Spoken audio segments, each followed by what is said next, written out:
2024 नए सपने नई उड़ान। जी हाँ, इसी के साथ हम लेकर आए हैं हमारी बेहद खास पेशकश। मैं हूं आपके साथ कविता थपलियाल और साल का अंत है ये, और 2023 में म्यूचुअल फंड्स का रिपोर्ट कार्ड क्या कहता है, इस पर हम बात करने वाले हैं। वैसे एक साल के पूरे परफॉर्मेंस के बिना पर उनको हिट बोल देना, फ्लॉप बोल देना तो सही नहीं होगा, लेकिन फिर भी इस पूरे साल में किस तरह के म्यूचुअल फंड ने किस तरह का प्रदर्शन दिखाया है, इन सब मामलों पे बात करेंगे। मेरे साथ बेहद खास मेहमान हमारी इस पेशकश में जुड़ गए हैं, हर्षवर्धन रुंगटा सिक्योरिटीज से और हेमंत सिद्दीकी वाइस इन्वेस्ट से। आप दोनों का स्वागत है।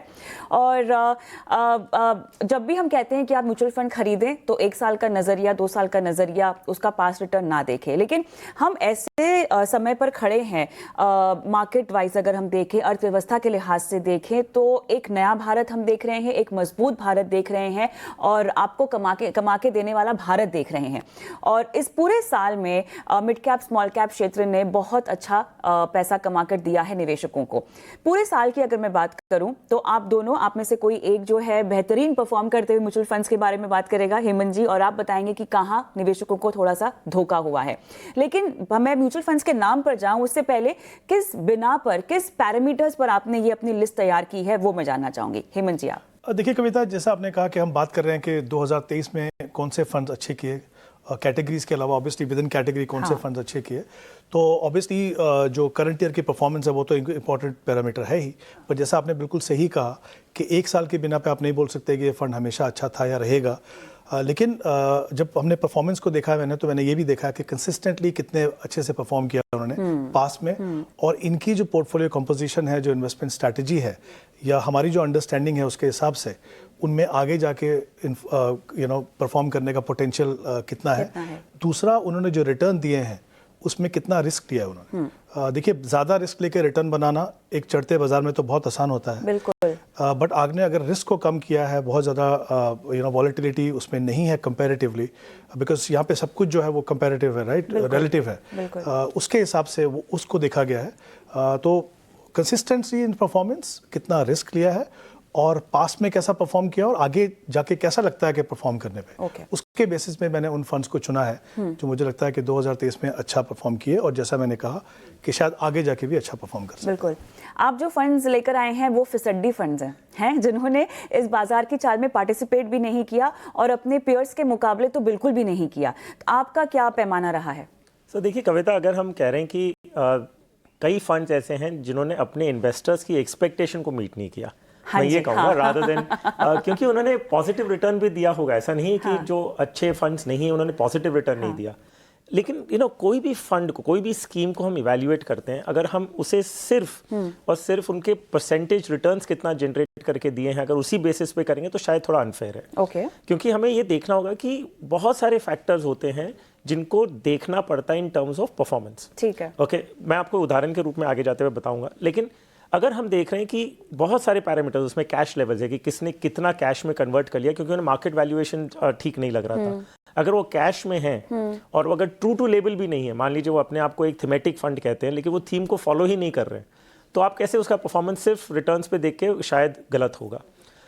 जैसे मैंने कहा कि बहुत सारे पैरामीटर्स होते हैं, उसमें कई अगर रेशियोज लेते हैं हम तो रेशियोज आपको दिखाई देते हैं, आपके फैक्ट शीट में भी होते हैं, आप कहीं भी ऑनलाइन भी जाके देखेंगे और रेशियोज, हर स्कीम अपनी रेशियोज बताती हैं। आपके पास अल्फा है, बीटा है, बहुत सारे स्टैंडर्ड डिविएशन है, सॉर्टिनो रेशियोज हैं, ये रेशियो के मायने होते हैं। तो अगर आप इसे कंपेयर करेंगे ना, तब आपको रियल पिक्चर समझ में आएगी ना। मैं अगर simple example, simplicity point of view से देखते हैं, अगर हम स्कीम का बीटा देखें, स्कीम का अल्फा देखें, सिर्फ ये दोनों, बीटा क्या है कि मेजर ऑफ वॉलेटिलिटी की मार्केट से कंपैरिजन में ये स्कीम ने कितनी ज्यादा वॉलेटिलिटी अपने पोर्टफोलियो में ली है, और अल्फा है कि एक्सेस रिटर्न ओवर मार्केट, कि मार्केट से कितना ज्यादा रिटर्न वो स्कीम ने जनरेट करके दिया है। तो आपको अगर सिर्फ ये 2 पैरामीटर्स भी अगर हम कंपेयर करें तो एक अच्छा पिक्चर मिल सकता है।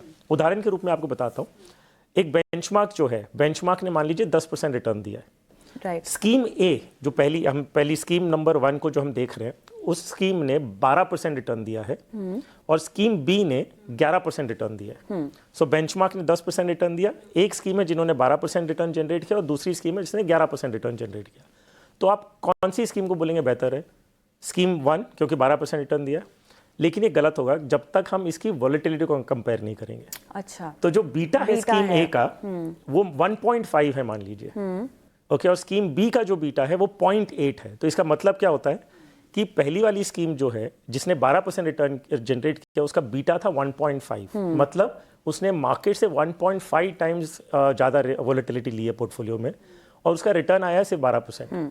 तो आइडियली उन्होंने ज़्यादा रिस्क लिया है और उसके एवर्स में उन्होंने उतना रिटर्न जनरेट नहीं किया। उन्हें 15% जनरेट करना था, लेकिन उन्होंने 12% जनरेट किया। So it is actually underperformed in that sense. Scheme B ने जहाँ पे उन्होंने 20% रिस्क कम लिया है, 0.8 था उनका बीटा, उन्होंने 11% रिटर्न जनरेट किया। तो 10% ज़्यादा किया बेंचमार्क से, लेकिन 20% रिस्क कम लिया है। सो ये पैरामीटर्स आप जब देखेंगे तब आप रियलाइज करेंगे कि एक्चुअली किसने बेटर परफॉर्म किया। खाली 11 और 12% को आप कंपेयर करेंगे तो शायद गलत होगा। एक सिंपल इसको एक मैं ट्रांसलेट करता हूँ, रियल लाइफ एग्जांपल क्या हुआ था।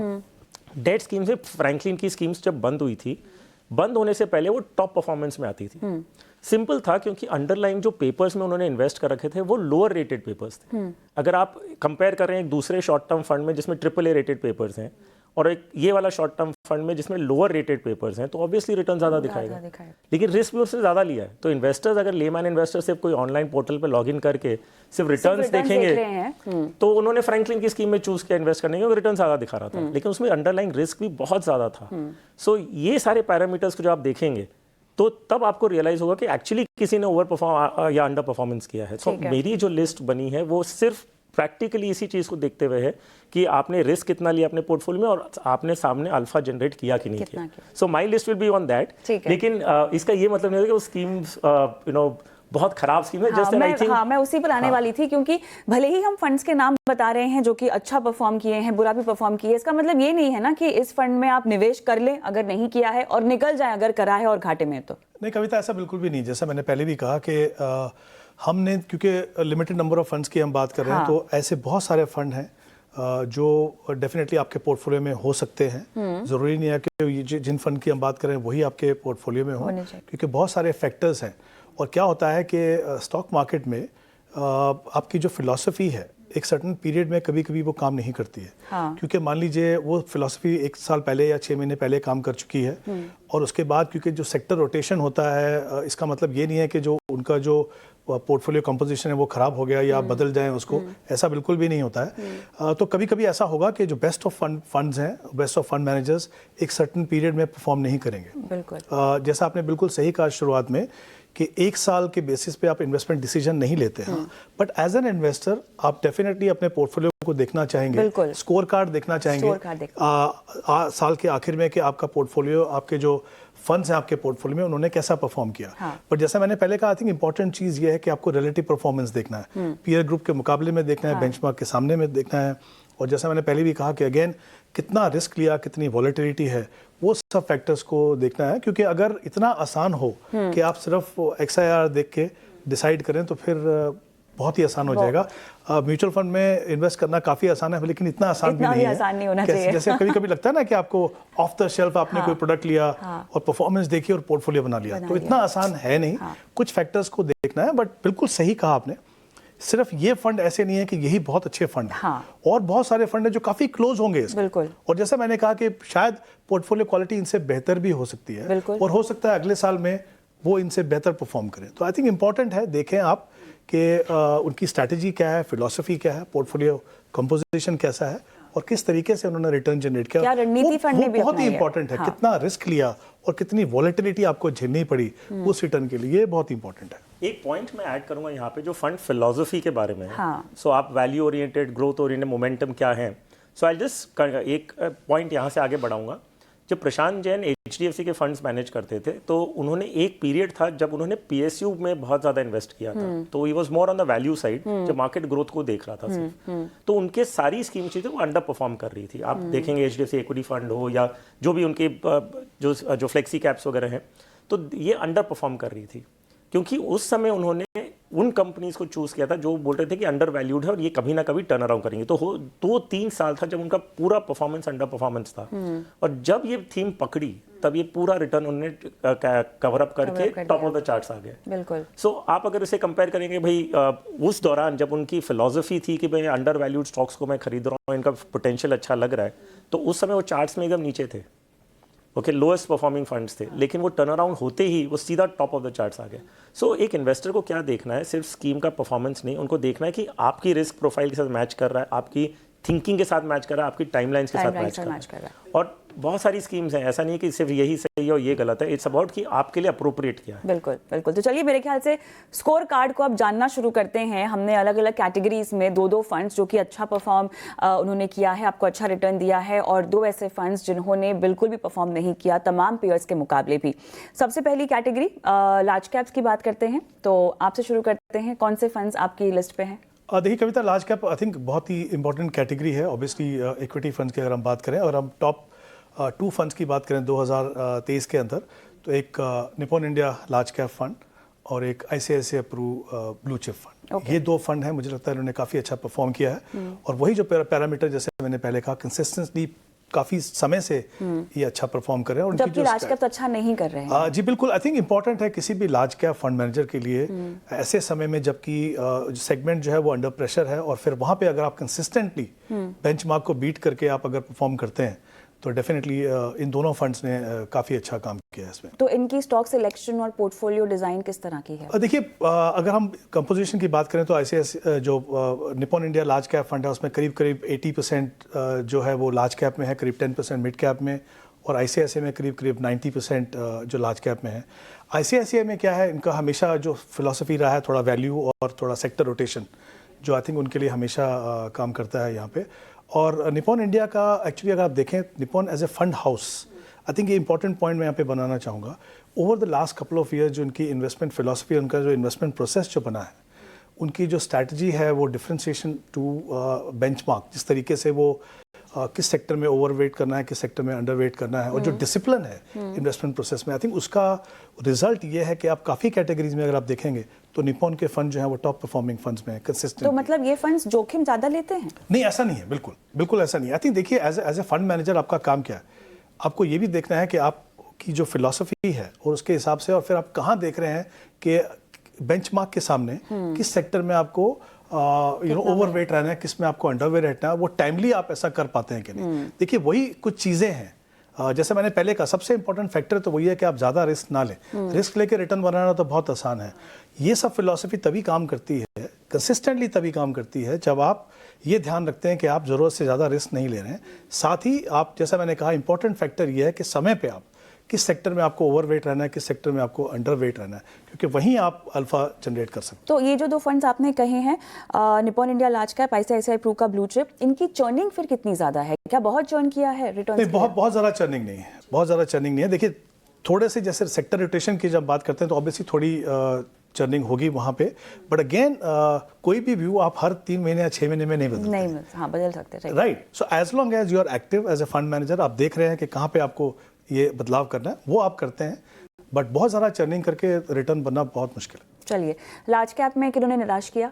ओके, इन्वेस्टर एक्सपेक्टेशन मीट नहीं किया, मैं उन फंड्स के नाम ओके, आप उस शब्द पे हैं। हाँ, ठीक है। Okay, so axis blue chip fund and taurus large cap fund, ये काफी समय से नहीं अंडर परफॉर्म कर रहा है axis blue chip. So exactly मैं ये बता रहा हूँ कि पैरामीटर्स हमारे लिए एकदम क्लियर थे, सिंपली कि आप रिस्क कितना ले रहे हैं, उसके सामने आप अल्फा कितना जनरेट कर रहे हैं। सो ये रेशियो मैच नहीं कर रहा था, सो दे टेकिंग फार मोर रिस्क अच्छा इन terms of the returns that they have generated. Simple इस पैरामीटर पर क्या फिलॉसफी है फिर axis blue chip? So I think बहुत सारे चेंजेस इंटरनली हो रहे हैं उनके पास, उनके इंटरनली हो रहे हैं। So I think you will have to wait and see कि जब नई टीम पूरी तरह से टेक ओवर करके अपना, बिकॉज यू नो आपको एक और चीज़ समझनी है, कोई भी फंड हाउस में, और एक्सिस पर्टिकुलरली इक्विटी पोर्टफोलियो उनका बहुत ज़्यादा बड़ा था। एंड अगर कोई एक चीज़ मैं और बताऊंगा कि अगर कोई फंड अपनी कोई स्टॉक्स बेच रहा है तो इसका मतलब नहीं कि उस स्टॉक पे उनका नेगेटिव कॉल है। उन्हें कई बार अपनी होल्डिंग्स को ट्रिम करना होता है, क्योंकि वो लिक्विडिटी रिस्क भी हो जाता है कि भाई कभी उन्हें एग्जिट करना है तो इतनी बड़ी होल्डिंग एक साथ मार्केट में बेच नहीं पाएंगे। तो बहुत सारे पैरामीटर्स होते हैं। कई बार मैं इन्वेस्टर से मिलता हूँ, वो कहते हैं कि हमने क्या किया कि फैक्ट शीट ले ली, तो उनमें जो स्कीम्स हमने वही स्टॉक्स खरीद लिया। आई थिंक ये सब चीज़ नहीं करना चाहिए, बिकॉज अगर मान लीजिए एक पर्टिकुलर स्कीम है जिनकी भारतीय एयरटेल की होल्डिंग बहुत ज़्यादा है, और वो समझते हैं कि कभी मुझे एग्जिट करना हो तो एक साथ वो होल्डिंग मार्केट में बेच नहीं सकते, तो वो धीरे धीरे उसमें ट्रिम करते हैं। तो ट्रिमिंग इसके लिए नहीं करते हैं क्योंकि उसका भारतीय एयरटेल पे नेगेटिव कॉल है, वो इसके लिए करते हैं क्योंकि कभी भी उन्हें एग्जिट करना होगा तो इतनी बड़ी होल्डिंग वो मार्केट में एक साथ आके नहीं बेच सकते। तो अगर कोई कहीं पे कोई न्यूज़ रिपोर्ट में छप गया कि ICICI ब्लू चिप फंड ने भारती एयरटेल से बेचा, इतना एग्जिट किया, तो कोई इन्वेस्टर उसे बेचना चालू कर दे, ऐसा नहीं होना चाहिए। ऐसा नहीं है, because they are selling for not, ये कारण से नहीं कि उन्हें नेगेटिव कॉल है उस पर, सिर्फ इस कारण से कि उन्हें ट्रिम करना है थोड़ा। सो आई थिंक सिंपल अगर नंबर्स भी देखें, फिलॉसफी तो बहुत सारे लेमैन इन्वेस्टर को एक्सेस होता ही नहीं कि आप फंड मैनेजर से मिलकर। सेक्टर्स क्या होंगे इन दोनों फंड्स में, दोनों टॉरस? These are large cap fund, so large cap fund में ना दे ऑल बेंचमार्क हगिंग आपको, क्योंकि उन इतना रिस्क कोई फंड मैनेजर लेगा ही नहीं। बेंचमार्क के मुकाबले कितना घाटे में है ये? सो अगर हम परसेंटेज रिटर्न्स देखें, जो मैं बता रहा हूँ कि रिटर्न्स पे मैं जा ही नहीं रहा हूँ, मैं सिर्फ अपनी रिस्क कितना लिया आपने विजाविस उसके सामने अल्फा कितना जनरेट किया। सो इन दो स्कीम्स में रिस्क मैंने ज़्यादा देखा लेते हुए, लेकिन इतना ज़्यादा अल्फा आपने क्रिएट किया नहीं है। So then it is a mismatch. So purely basis on that, तो एक दो तिमाही में अगर कोई बना रहे और इस फंड की फिलॉसफी में विश्वास रखे तो क्या ये मुनाफे में तब्दील हो सकता है? यस, मोस्ट सर्टेनली, क्योंकि हम फिलॉसफी बेसिस पे स्कीम को नेगेटिव लिस्ट में नहीं डाल रहे। ठीक है, हम उनको इन्वेस्टमेंट फिलॉसफी पे नहीं डाल रहे, हम सिर्फ इतना देख रहे हैं कि अगर आपने X% रिस्क लिया है तो उसका मैचिंग में आपको उतना अल्फा जनरेट करना था। अगर आप बेंचमार्क से ज़्यादा रिस्क ले रहे हो और आप उतना अल्फा जनरेट नहीं कर रहे हो, so then it is not making sense ना। फिर आप या तो रिस्क को कम करो, okay, so you can't say कि मैं या तो मैं इंडेक्स फंड में सीधा इन्वेस्ट कर दूं। I mean that is a very simple thing to do कि मेरा benchmark, then I am not worried about alpha, I am just saying कि जितना मेरा रिस्क आप बेंचमार्क का रिस्क है उतना ही मुझे मिल रहा है। तो आप इन्वेस्टर के बिहाफ पे ज़्यादा रिस्क ले रहे हैं और उतना अल्फा जनरेट नहीं कर रहे हैं, तो या तो आप रिस्क रिड्यूस करें, राइट? हाँ, सिंपल एज दैट। आगे बढ़ते हैं, large and mid cap category. देखिए, large and mid cap again बहुत ही इंपॉर्टेंट कैटेगरी है। जैसा कि हम जानते हैं, लार्ज एंड मिड में फंड मैनेजर को मिनिमम 35% एलोकेशन लार्ज कैप और मिनिमम 35% मिड कैप में देना है, और बाकी उनके पास फ्लेक्सिबिलिटी रहती है। तो यहाँ पे जो दो टॉप परफॉर्मिंग फंड मेरे हिसाब से हैं वो HDFC large and mid cap और Motilal Oswal large and mid cap. HDFC large and mid की बात करें तो करीब 50% एलोकेशन वहाँ पे लार्ज कैप में है, 36% मिड कैप में और 10% स्मॉल कैप में। आई थिंक क्या उनके लिए काम किया है बेसिकली, एक तो वेल डाइवर्सिफाइड पोर्टफोलियो है। आई थिंक इनकी जो ओवरऑल स्ट्रैटेजी है, जैसा मैंने पहले भी कहा, वो वर्कआउट की है यहाँ पे इसमें, कि इन्होंने उन कंपनीज को देखा है लार्ज कैप में जो बहुत ही एस्टैब्लिश कंपनीज हैं और मिड कैप में जो ऑब्वियसली हाई ग्रोथ कंपनीज हैं। So as a combination I think ये काफ़ी अच्छे से काम किया है। और अभी ये फंड की परफॉर्मेंस जो है कंसिस्टेंटली अच्छी होती जा रही है पिछले 1-2 साल से, और मुझे लगता है आगे जाके भी जिस तरह का इनका कॉम्पोजिशन है वो अच्छा करेगा। मोतीलाल की अगर हम बात करें तो करीब 42% जो है करीब लार्ज कैप में है और 50% अराउंड मिड कैप, और बाकी थोड़ा सा एक्सपोजर जो है वो स्मॉल कैप के अंदर है। यहाँ पे इन्होंने कंसंट्रेटेड बेट लेते हैं थोड़ा सा, 35-36 स्टॉक्स इनके पोर्टफोलियो में रहते हैं, और इनका जो फोकस रहता है उन कंपनीज पे रहता है जो सेक्टर के लीडर्स हों और जिनमें प्रोडक्ट डिफरेंशिएशन हो या फिर उनकी जो स्ट्रैटेजी है वो से अलग हो। अगर जैसे हम इनकी टॉप स्टॉक्स की जैसे बात करें तो सारे के सारे जो स्टॉक्स हैं उन्होंने काफ़ी अच्छा परफॉर्म किया, जैसे ट्रेंट हो गया, global health, InterGlobe aviation, EMS की बात करें तो केन्स टेक्नोलॉजी, राइट, और न्यू एज कंपनीज में जोमेटो। तो उन्होंने जो कॉम्बिनेशन बनाया है, जैसे मैंने कहा, एक तो आई थिंक जो कंसंट्रेटेड पोर्टफोलियो है और जो मिक्स है, जो देखिए आपको ट्रेंड देखना है, राइट। हमने देखा है कि न्यू एज कंपनी EMS जो एक नया बड़ा सेक्टर उभर के आ रहा है, उस पर अगर आप टाइमली चले गए और आपने सही एक्सपोजर लिया तो आप इन्वेस्टर के लिए सही परफॉर्मेंस कर सकते हो। और I think most of the fund different categories में मैं चुना है जो उनकी सबका बीटा जो है 1 से नीचे है। तो आई थिंक बहुत उस चीज़ का बहुत ध्यान रखा है कि बहुत ज़्यादा रिस्क उन्होंने ना लिया, बहुत ज़्यादा वॉलेटिलिटी वहाँ पे ना हो, और उसके बाद उन्होंने जो है अल्फा जनरेट। जबकि मौके बहुत हैं, मिड कैप स्मॉल कैप दोनों का यूनिवर्स अगर हम देखें तो फंड मैनेजर पर बहुत सारी अपॉर्चुनिटीज जी बिल्कुल। और आई थिंक हमेशा ये बात हो रही है कि क्या ओवरहीटेड है या नहीं है, पर आई थिंक जिस तरह के सिनेरियो में हम हैं, देखिए इंडिया की अगर हम बात करें पॉलिटिकल स्टेबिलिटी है ग्लोबली, और इंडिया की अगर हम बात करें कुछ क्वार्टर्स की बात है, डेफिनेटली इंटरेस्ट रेट पीक हो चुके हैं, आप इंटरेस्ट रेट कट देखेंगे, राइट। उस सिनेरियो में तो definitely mid and small her segment में कुछ पॉकेट रहेंगे जहाँ पे आपको लगेगा कि वैल्यूएशन में थोड़ा सा इशू है, बट आई थिंक यूनिवर्स बहुत बड़ा है। स्मॉल कैप में तो बहुत ही बड़ा यूनिवर्स है, मिड कैप में मुझे लगता है कि शायद थोड़ा एक्सपेंड करने का समय है उसको, but I think clearly defined universe है आपका 150 स्टॉक्स, और डिफरेंशिएशन वहीं आता है स्टॉक पिकिंग में, कितना वेट आप कितने स्टॉक को कैसे देते हैं। तो आई थिंक दोनों के स्ट्रैटेजी थोड़ी अलग है, but I think both the funds have done very well. आपके लिए large and mid cap category? So in fact ये ऐसी कैटेगरी है जिसमें मुझे कोई भी अनयूजुअल डेटा नहीं दिखा। फॉर एग्जांपल सारे फंड्स जो हैं जितना रिस्क उन्होंने लिया, I think they have done reasonably well. So मुझे ऐसा कोई स्कीम दिखा नहीं कि हम सिर्फ बोलने के लिए हम कोई नाम पिक नाम दे दें, ठीक करें। सो है। मुझे लगता है ये कैटेगरी वाज डिसेंट, जो परफॉर्मेंस था। आप कोई भी स्कीम्स में रहते तो आप वैसे आपके साथ अनफेयर नहीं हुआ कि आपके लिए रिस्क बहुत लिया गया और रिटर्न जनरेट नहीं हुआ।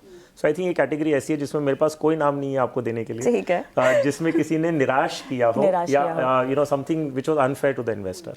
सो I think large mid cap is a very good segment to be from investor point of view बता रहा हूँ मैं। हाँ। कि ये एक बहुत अच्छी कैटेगरी है जिसमें आप अपना पैसा लगा सकते हो। लार्ज कैप जैसे हमने पहले बात की कि लार्ज कैप में अल्फा जनरेट करना is becoming more and more difficult, क्योंकि 100 कंपनियां हैं, निफ्टी इंडेक्स ही 50 हैं, वेटेजेस हैं ऑलरेडी, तो बेंचमार्क को बीट करना मुश्किल हो रहा है। अगर आप थोड़ा उसमें जो एक्सेस जनरेट करना चाहते हैं, लार्ज एंड मिड वो परफेक्ट कैटेगरी आ जाती है, जिसमें आपको टॉप 250 स्टॉक्स का एक्सपोजर तो है ही, प्लस थोड़ी लिबर्टी होती है फंड मैनेजर के पास, वो एक आध जो चुन के अगर स्मॉल कैप लेना चाहें तो ले सकते हैं। So I think large and mid cap has done well. मुझे कोई नाम मिला नहीं ऐसा जो unusual. Fair point, fair point.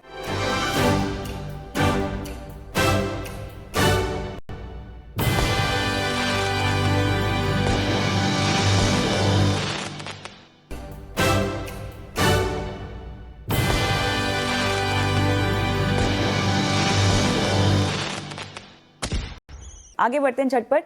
Mid cap, देखिए मिड कैप धुरंधरों में से धुरंधर चुनना है आपको। जी बिल्कुल। I think as a segment as a category mid cap ने बहुत ही अच्छा परफॉर्म किया। बहुत सारे फंड्स हैं, हमने शुरुआत में भी बात की, क्या यही 2 फंड अच्छे हैं? नहीं, ऐसा नहीं है। बहुत सारे फंड अच्छे हैं। हम क्योंकि एक्टिवली मैनेज की बात करें तो मैं एक चीज़ और बता दूं यहाँ पे कि ये एक ऐसी कैटेगरी है, यहाँ पे अगर आप निफ्टी मिड कैप 50 देखें, इंडेक्स फंड, अगर इंडेक्स की बात करें तो उसने आई थिंक सारे एक्टिवली मैनेज फंड से बेटर परफॉर्म किया।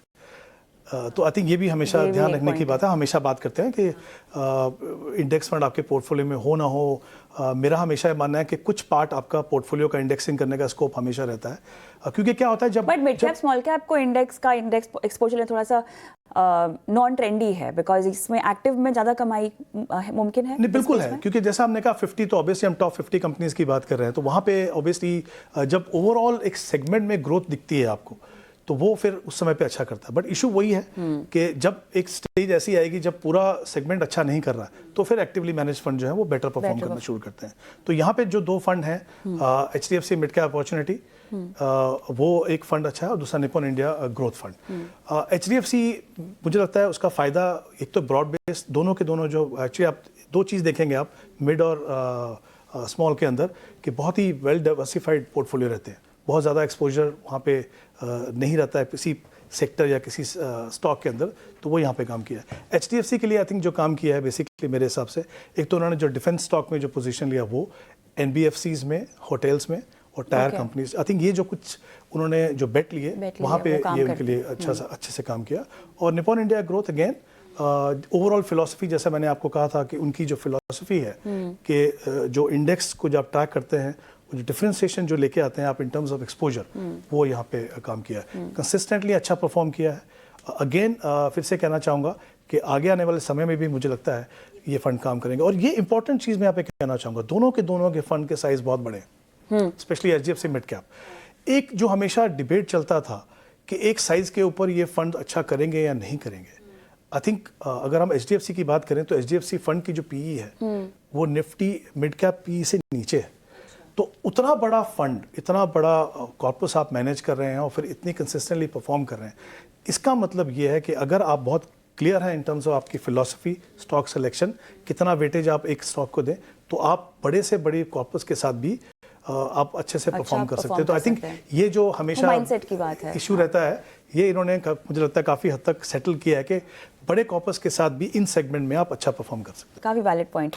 आपको तो खोटे सिक्के निकालने हैं इस तरह के बाजार में जहां कमाई करके दे रहे हैं मिड कैप। सर या रिटर्न्स पॉजिटिव भले ही हो, बट अगेन बैरोमीटर यही होता है कि आप जस्टिस कर रहे हैं कि नहीं।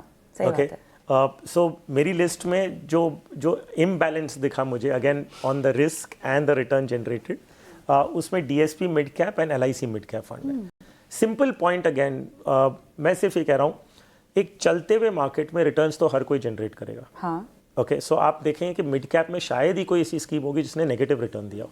सो ये भी नेगेटिव नहीं है, बस रिटर्न कम है बाकियों के मुकाबले। रिटर्न की मैं फिर से बात नहीं कर रहे। ठीक है। हो सकता है कि इनके रिटर्न्स लीस्ट जो रिटर्न्स है, जो लिस्ट में जो लास्ट स्कीम है उससे बेटर होंगे। अच्छा, ऐसा नहीं है कि ये लास्ट है in terms of returns but उतना रिस्क लेने के बावजूद भी नहीं कमा सो पाए। मेरा सिर्फ इतना कहना है कि अगर आप इतना रिस्क अपने पोर्टफोलियो में ले रहे हो, इतनी वॉलेटिलिटी मुझे दे रहे हो, suppose I am N investor, मैं कहता हूं कि मेरे पैसे मैंने आपको दिए हैं, आप उस पैसों के साथ एक एक्स अमाउंट ऑफ रिस्क ले रहे हैं, हाँ, और जो अल्फा आप जनरेट कर रहे हैं वो मैच नहीं कर रहा।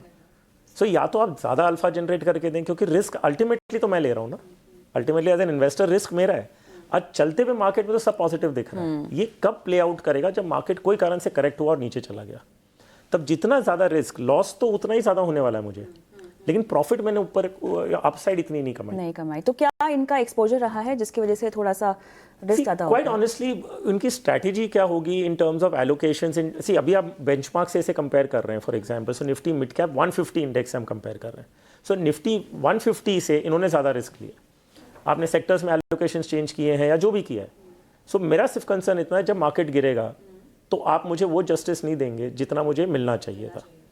तो रिस्क लेते वक्त तो मैंने ज़्यादा लिया, और मार्केट गिरा तो मुझे लॉस तो पूरा ही होने वाला है in terms of the risk, लेकिन प्रॉफिट मुझे उतनी नहीं हो हुई। रहा। So then I will switch, I will go to somebody else जिसका रिस्क रिवॉर्ड रेशियो मुझे मैच कर रहा है। So in that risk reward ratio मुझे ये दो स्कीम्स में, और ये केवल एक ही साल का अंडर परफॉर्मेंस है ना? Yes, कि कंसिस्टेंट है? अगेन अंडर परफॉर्मेंस नहीं, अंडर परफॉर्मेंस की बात नहीं हो रही, रिस्क के मुकाबले जो रिटर्न की कमाई है। करेक्ट, सो अंडर परफॉर्मेंस की बात नहीं कर रहे, हम सिर्फ इतना कह रहे हैं कि रिस्क के सामने आपने जस्टिस नहीं किया इन टर्म्स ऑफ रिटर्न। या तो रिस्क कम करिए या मुझे रिटर्न ज़्यादा दीजिए। ठीक है, small cap category again I think as a category, as a segment बहुत ही अच्छा परफॉर्म किया, in fact the best performing segment रहा है 2023 का। और जैसे हमने पहले भी कहा कि मुझे लगता है कि उसमें अभी भी स्कोप है कि अगर जैसे जैसे हम आगे जाएंगे और अगर इंटरेस्ट रेट कट्स होते हैं तो जिस तरह से हमारी इकोनॉमी काम कर रही है, तो डेफिनेटली यहाँ पे स्कोप रहेगा कि ये सेगमेंट जो है फिर से अच्छा करता रहेगा। तो यहाँ पे जो टॉप परफॉर्मिंग फंड्स हैं वो है Franklin India smaller companies fund, काफ़ी पुराना फंड है, काफ़ी कंसिस्टेंट ट्रैक रिकॉर्ड रहा है, करीब 84% एक्सपोजर जो है वो इनका स्मॉल कैप में रहता है, थोड़ा सा एक्सपोजर मिड कैप और लार्ज कैप में भी रहता है। I think what has worked for them is basically उन्होंने उन कंपनीज़ को देखा है जहाँ पे कंपाउंडिंग ग्रोथ मिले इनको, उनके जो बिजनेसेस हैं वो डिस्ट्रप्टिव और इनोवेटिव हैं, कहीं कहीं पे थोड़ी कॉन्ट्रेरियन बेट भी लिए। तो आई थिंक जो ब्लेंड है इन्वेस्टमेंट स्टाइल्स का वो इनके लिए यहाँ पे काफ़ी अच्छे से काम किया है। और फिर Nippon India small cap again 66-67% करीब स्मॉल कैप में, बाकी मिड और लार्ज कैप में है। यहाँ पे भी अगेन आई थिंक इनका जो फोकस है वो इंडस्ट्रियल्स के ऊपर रहा है, स्पेशली जिस तरीके से गवर्नमेंट के कैपेक्स हो रहा है इंफ्रास्ट्रक्चर के ऊपर, उससे जो सेक्टर्स और कंपनीज जिनको बेनिफिट हो रहा है वहाँ पे एफएमसीजी के अंदर है, डिस्क्रिशनरी इस तरह के एक्सपोजर है। मुझे लगता है इसीलिए इस फंड ने काफ़ी अच्छा परफॉर्म। तो इन फंड्स में, इन स्मॉल कैप स्टॉक्स में माइक्रो कैप भी इन्होंने शामिल किए हैं क्या? उसका भी कुछ है एक्सपोजर? थोड़ा बहुत, ज़्यादा नहीं रहेगा, मैं भी थोड़ा बहुत थोड़ा नहीं, बिल्कुल ऑब्वियसली, क्योंकि पूरा फोकस जो है वो ज़्यादातर जो है टॉप 250 कंपनीज हैं जिसको हम स्मॉल कैप सेगमेंट बोलते हैं, वहाँ पे एक्सपोजर है। आपके पास है इस कैटेगरी में? आपके पास है? जी हाँ, एक्चुअली स्मॉल कैप बहुत इंपॉर्टेंट कैटेगरी है। अनफॉर्चुनेटली अगेन मुझे कंसर्न कहाँ से आता है कि जो लेमैन इन्वेस्टर है, रिटेल इन्वेस्टर जब मार्केट में आ रहा है और वो स्मॉल कैप के रिटर्न्स देख के अगर स्मॉल कैप अपने पोर्टफोलियो में जोड़ रहे हैं, तो अगर कोई कारण से मार्केट करेक्ट हुआ तो ये इन्वेस्टर अगले 5 साल तक मार्केट में वापस नहीं आएंगे। ये रिटेल इन्वेस्टर की कहानी है। हाँ। आप गलत फंड लेते हैं, एक्सपेक्टेशन गलत होती है आपकी, जब मार्केट टर्न अराउंड होता है, जो उसका नॉर्मल काम है, मार्केट तो वही कर रहा है जो उसे करना है। हाँ। फैक्ट है कि आपने गलत समझा, आपने गलत लिया, और फिर बाद में कुछ होगा तो आप मार्केट को ब्लेम करके बोलेंगे कि भाई ये मेरे लिए नहीं है। फिर आप 5 साल बाद गायब हो जाएंगे, फिर 5 साल बाद मार्केट वापस चलेगा तो आप पीक पे आएंगे और फिर वापस गायब हो जाएंगे। सो स्मॉल कैप कैटेगरी इतनी इंपॉर्टेंट कैटेगरी है, नॉट फ्रॉम एन इन्वेस्टमेंट के allocation point of view, but इसके लिए क्योंकि वो इन्वेस्टर्स को भगा देता है। तो इसमें बहुत केयरफुल होना है आपको। Again volatility and return expectation, मतलब ये आपको ध्यान रखेंगे तो आपको क्लियर हो जाएगा। सो इस कैटेगरी में जो मुझे मिसमैच दिखा in terms of the risk taken and returns generated, ABSL small cap and ITI small cap fund, purely again basis on the fact कि आप जस्टिस नहीं कर रहे हैं in terms of returns that you generate with the risk that you are taking. चलिए एक चीज़ add करना चाहूँगा सिर्फ यहाँ पे, स्मॉल कैप जैसा हम सभी जानते हैं कि बहुत इंपॉर्टेंट कैटेगरी है। मेरा ये मानना है, अगर आप खाली मैं रिटर्न की अगर बात करूँ, एक सेकंड अगर कंपैरिजन करने के लिए, चाहे वो 5 साल और 10 साल और 15 साल, आप देखेंगे स्मॉल कैप फंड्स की परफॉर्मेंस जो है बाकी सेगमेंट से अच्छी रहती है। किसी भी रिटेल इन्वेस्टर के लिए, किसी भी लॉन्ग टर्म इन्वेस्टर के लिए इंपॉर्टेंट है स्मॉल कैप आपके पोर्टफोलियो में हो। ज़रूरी नहीं है कि आपको सीधा स्मॉल कैप फंड में जाना है, आप मल्टी कैप फंड से भी अपने एक्सपोजर ले सकते हो। दूसरी बात, SIP से इन्वेस्ट करो। लॉन्ग टर्म में। तो होगा क्या, जब वॉलेटिलिटी भी होगी तो आपको तभी कहीं ना आप कहीं बचे एवरेजिंग करने का फायदा होगा। वो टाइमिंग मत कीजिए उसके अंदर, वो टाइमिंग के हिसाब से बहुत ही रिस्की सेगमेंट हो सकता है। चलिए, फ्लेक्सी कैप और मल्टी कैप। देखिए flexi cap again I think उन इन्वेस्टर्स के लिए जो चाहते हैं कि बायस रहे लार्ज कैप के ऊपर, तो और कुछ एक्सपोजर जो है वो मिड और स्मॉल में रहे, बहुत ही इंपॉर्टेंट कैटेगरी है मेरे हिसाब से। यहाँ पे जो दो फंड हैं वो Parag Parikh flexi cap fund और Nippon India flexi cap fund. Parag Parikh में अगर आप डोमेस्टिक की बात करें तो करीब 48% उनकी डोमेस्टिक इक्विटी है, 16-17% इंटरनेशनल और बाकी स्मॉल एंड मिड कैप में। आई थिंक इस फंड के लिए क्या काम किया है कि जो डोमेस्टिक में जो इनकी फिलॉसफी है वो उन कंपनीज पे फोकस करते हैं जो कैश जनरेटिंग कंपनीज हैं, जहाँ पे डेट बहुत कम है, और जो इनका जो एक्सपोजर है यूएस स्टॉक मार्केट के अंदर 4 स्टॉक हैं उनके पास, वो स्टॉक्स ने बहुत अच्छा परफॉर्म किया। आई थिंक उस कारण से इस पर्टिकुलर फंड की जो परफॉर्मेंस है 2023 में काफ़ी अच्छी रही है। और जैसे हम बात कर रहे थे हमेशा कि क्या ये फंड हमेशा अच्छे करते रहे हैं, काफ़ी सालों से इसकी अच्छी परफॉर्मेंस थी, लेकिन पिछले साल यूएस एक्सपोजर की वजह से उनकी जो परफॉर्मेंस की नेगेटिवली इम्पैक्ट हुई थी, क्योंकि पूरा इम्पैक्ट वहाँ पे उनको देखने को मिला था और फ्रेश पैसा जो है वो इन्वेस्ट हो नहीं पा रहा था वहाँ पे, तो ऑब्वियसली लोअर लेवल पे ये फंड इन्वेस्ट नहीं कर पा रहे थे। तो ये हो गया। और निपॉन इंडिया का flexi cap fund overall philosophy, जैसे मैंने पहले कहा, आई थिंक इनका फोकस जो है वो कंज्यूमर डिस्क्रिशनरी मेनली वहाँ पे है, बट ओवरऑल जैसा मैंने फिलॉसफी बताया था, उनकी जो फिलॉसफी है, जो डिफरेंशिएटिंग कॉल जो लेते हैं बेंचमार्क से, वो इनके यहाँ पे काम किया है। मल्टी कैप के अंदर again Nippon India multi cap fund, अच्छा जिसने अच्छा किया। जैसे मैंने पहले कहा था कि इनकी जो ओवरऑल फिलॉसफी है that worked very well in 2023, और काफ़ी कैटेगरीज में आप इनके फंड्स देखेंगे, देख रहे हैं, हाँ बिल्कुल। और फिर कोटक मल्टी कैप फंड, क्योंकि कोटक की अगर मैं मल्टी कैप की बात करूँ, रिलेटिवली एक नया फंड है, बहुत लंबा ट्रैक रिकॉर्ड नहीं है, but I think overall strategy has worked out very well in 2023। इनका जो फोकस रहा है वो रियल एस्टेट पे रहा है, रूरल रिकवरी पे रहा है, और make in India concept theme पे। तो वहाँ से आई थिंक इन्होंने जो फंड सिलेक्शन किया, स्टॉक सिलेक्शन, वो उनके लिए अच्छा काम किया। और Nippon India multi cap again overall जो इनकी इन्वेस्टमेंट फिलॉसफी थी और जिस तरह का एलोकेशन उन्होंने किया, वो I think that has worked very well. और इनफैक्ट काफ़ी समय से, इनफैक्ट जब सेबी की जो स्टैंडर्डाइजेशन आई थी, उससे पहले भी ये एक ट्रू टू लेबल फंड हुआ करता था, तो ये काफ़ी समय से अच्छा परफॉर्म कर रहा है। तो आई थिंक ये दो फंड्स हैं। मल्टी कैप में आपके पास नाम है? नहीं, so in fact multi cap category again I think has done reasonably well. मतलब जितना वो पोर्टफोलियो का रिस्क ले रहे हैं उतना उन्होंने अल्फा जनरेट करके दिया है। सो इस कैटेगरी में मुझे अगेन कोई एक स्पेसिफिक नाम नहीं मिला जिसे हम पॉइंट आउट करके बोलें कि भाई आपने इन्वेस्टर की एक्सपेक्टेशन मीट नहीं की है। Flexi cap, so flexi cap में yes, Axis focus 25 and UTI flexi cap. सिर्फ बताना चाहूँगा, UTI flexi cap otherwise has been a very good performer. I mean उसका अगर लॉन्ग टर्म का ट्रैक रिकॉर्ड देखें, क्योंकि आपका मैंडेट बहुत क्लियर था कि 2023 का देख के बताना है, तो उसके लिए मैंने ये स्कीम लिस्ट में डाली है। But otherwise on a longer term track record basis and to capture the market during down turns, मतलब इन्होंने वो फैक्टर बहुत अच्छा मैनेज किया है। So I am just putting in the name for a simple reason, क्योंकि as of today उनका जो रिस्क रिवॉर्ड रेशियो का जो कॉम्बिनेशन है थोड़ा मिसमैच है as compare to the others, and Axis focus 25 of course. ठीक है, चलिए अब थोड़ा सा हाइब्रिड कैटेगरी की ओर बढ़ते हैं, और दो कैटेगरीज अग्रेसिव और बैलेंस एडवांटेज, कौन से परफॉर्मेंस रहे बेस्ट? देखिए अग्रेसिव हाइब्रिड बात करें तो जैसा हम जानते हैं कि यूजुअली जो 65% एक्सपोजर जो है वो इक्विटी में रहता है और बाकी डेट में रहता है। तो यहाँ पे दो फंड्स जिन्होंने अच्छा परफॉर्म किया मेरे हिसाब से, वो ICICI Pru equity and debt और Edelweiss aggressive hybrid fund. ICICI equity and debt का बहुत लंबा ट्रैक रिकॉर्ड है, काफ़ी समय से ये अच्छा परफॉर्म कर रहा है। आई थिंक ओवरऑल फिलॉसफी जो उनकी वैल्यूइंग इन्वेस्टिंग और जो सेक्टर रोटेशन है वो that is worked very well, और ऑब्वियसली जिस तरीके से पोर्टफोलियो को रीबैलेंस किया जाता है इक्विटी और डेट के अंदर, that has worked very well. Edelweiss relatively छोटा फंड है, ट्रैक रिकॉर्ड है उसका, बट डेफिनेटली 2023 में उनकी जो इक्विटी स्ट्रैटेजी है that has worked very well. और ओवरऑल जैसे मैंने एक्सपोजर का 71% आई थिंक इक्विटी है और बाकी जो है वो डेट के अंदर है। ठीक है। बैलेंस एडवांटेज अगेन जिनको हम डायनेमिक एसेट एलोकेशन फंड कहते हैं, बहुत ही इंपॉर्टेंट कैटेगरी मैं कहूँगा। इंपॉर्टेंट चीज़ ये फैक्टर देखना होता है यहाँ पे कि किस तरीके से उन्होंने रीबैलेंस किया पोर्टफोलियो को और कितना एक्सपोजर इक्विटी में है। तो ऑब्वियसली अगर हम परफॉर्मेंस की बात करें तो जहाँ पे इक्विटी में ज़्यादा एक्सपोजर है वहाँ पे 2023 में उन फंड्स ने अच्छा परफॉर्म किया है, बट साथ में ये भी देखना पड़ेगा कि क्या उनमें कैपेबिलिटीज़ है, क्या उन्होंने ऐसा दिखाया है कि जब इसको कम करने की ज़रूरत हो तो वो कम कर पाए हैं कि नहीं। तो HDFC बैलेंस एडवांटेज बहुत पुराना फंड है, थोड़ा सा इक्विटी एक्सपोजर में भी शायद एवरेज से थोड़ा ज़्यादा हो सकता है, but I think they have done very well. और दूसरा है Motilal Oswal balance advantage fund. उनकी ओवरऑल इक्विटी स्ट्रैटेजी जैसे मैंने पहले कहा वही सेक्टर्स हैं, कंसंट्रेटेड पोर्टफोलियो है, तो उसमें भी करीब आई थिंक 56-57% के करीब मंजीवी रणनीति इक्विटी है और बाकी थोड़ा आर्बिट्राज और बाकी डेट के अंदर। आपके नॉन परफॉर्मर्स दोनों कैटेगरी में? क्योंकि हम अग्रेसिव हाइब्रिड की बात करें, अगेन इक्विटी एक्सपोजर है उसमें, सो एक पॉइंट हम क्लियर करेंगे कि एज एन इन्वेस्टर मैं लॉन्ग टर्म इन्वेस्टर हूँ। ओके, सो मैं fill it shut it forget it वाला फिलोसफी अपना रहा हूँ कि मैंने पैसे लगाए और मैं भूल गया।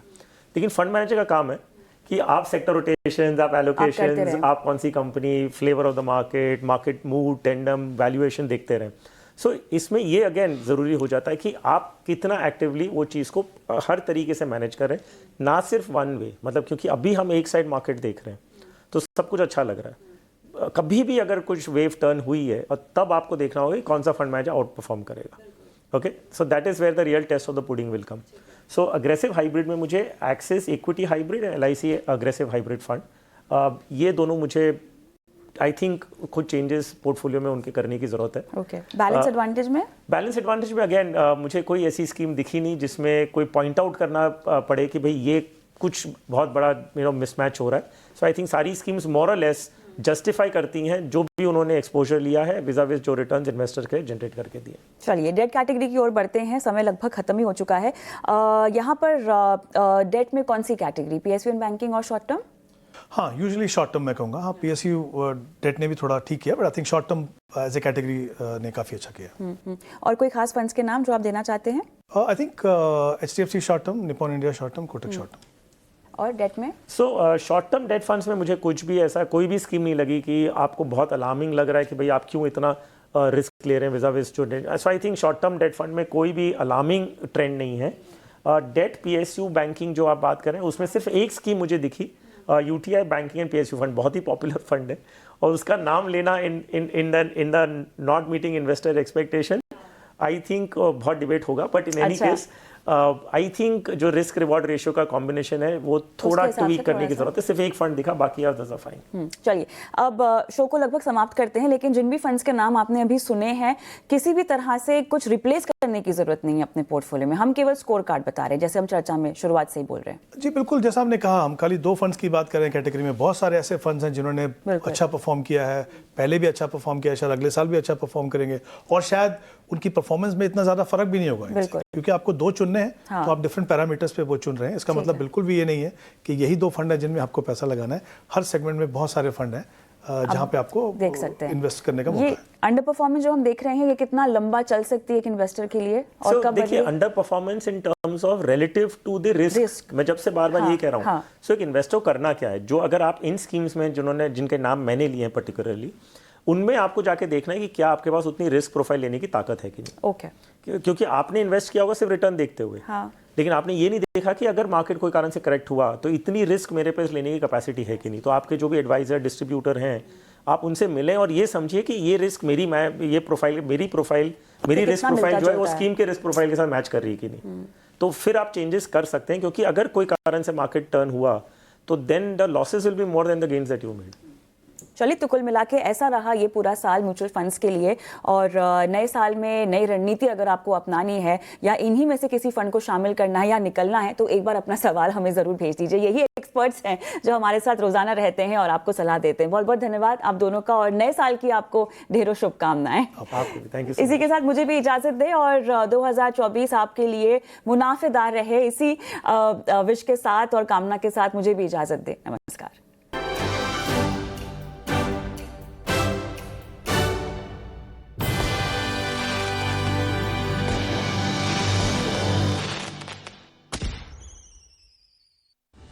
in association with Bank of Baroda, हमेशा आपके लिए।